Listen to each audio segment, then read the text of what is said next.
เมืองหาดทรายฟ้องเสื่อมซึมมติ 12 ของพรรคมติ 8 ของนครหลวงเวียงจันทน์การจัดตั้งเผยแพร่เสื่อมซึมมติกองประชุมใหญ่ครั้งที่ 12 ของพรรคติดผันกับมติกองประชุมใหญ่ครั้งที่ 8 ขององค์คณะพรรคนครหลวงเวียงจันทน์และมติกองประชุมใหญ่หากฐานพรรคคันตนได้จัดขึ้นในวันที่ 26 มิถุนายน 2026 อยู่สโมสรปกครองเมืองหาดทรายฟ้อง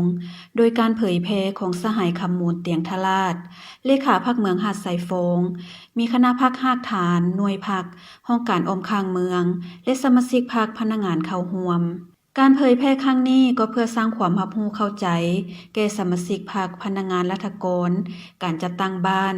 ให้มีความเป็นเอกภาพไปในทิศทางเดียวกันและก็เพื่อพร้อมการจัดตั้งยู่เหงขบวนการเวียกงานโฆษณา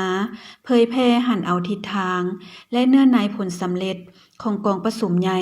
ครั้งที่ 12 ของพรรคลงสู่ขั้นหากฐานอย่างเป็นขบวนกว้างขวางและฟุดฟื้นบนพื้นฐานอยู่ในแนวทางแผนนโยบายของพรรคและแผนพัฒนาเศรษฐกิจสังคมแห่งชาติ 5 ปีครั้งที่ 10 2026 หา 2030 และการจัดตั้งปฏิบัติแผนพัฒนาเศรษฐกิจสังคม 5 ปีครั้งที่ 10 ของนครหลวงเวียงจันทน์ 2026 หา 2030ก็คือแผนพัฒนาเศรษฐกิจสังคม 5 ปีของเมืองหาดทรายฟ้องบางออกให้บรรลุตามทิศทางเป้าหมายและแผนเวียกจุดสูงที่กำหนดให้กลายเป็นแนวทางการจัดตั้งปฏิบัติในแต่ละของเขตเวียกงานคันเมืองและตาแสงให้บรรลุตามเป้าหมายที่วางไว้ทั้งนี้ก็เพื่อแหน่ไซยกสูงบทบาทการนำพาที่เข้มแข็งของพรรคตั้งหน้าสร้างเศรษฐกิจเอกราชเป็นเจ้าตนเองสืบต่อบูรณะระบอบประชาธิปไตยประชาชนให้นักแน่น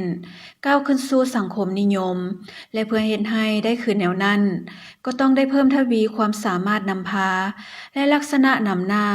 ของพรรคประชาชนปฏิวัติลาวให้เด่นชัดขึ้นและเป็นรูปธรรมกว่าเก่าเฮ็ดให้การนำพาของพรรคที่เป็นปัจจัยตัดสินนั้นนับมือนับมีบทบาทที่เข้มแข็งอย่างรอบด้านการเผยแพร่เสื่อมซึมในครั้งนี้มีทั้งหมด 5 เอกสารคือ เอกสารมติกองประชุมใหญ่ครั้งที่ 12 ของพรรค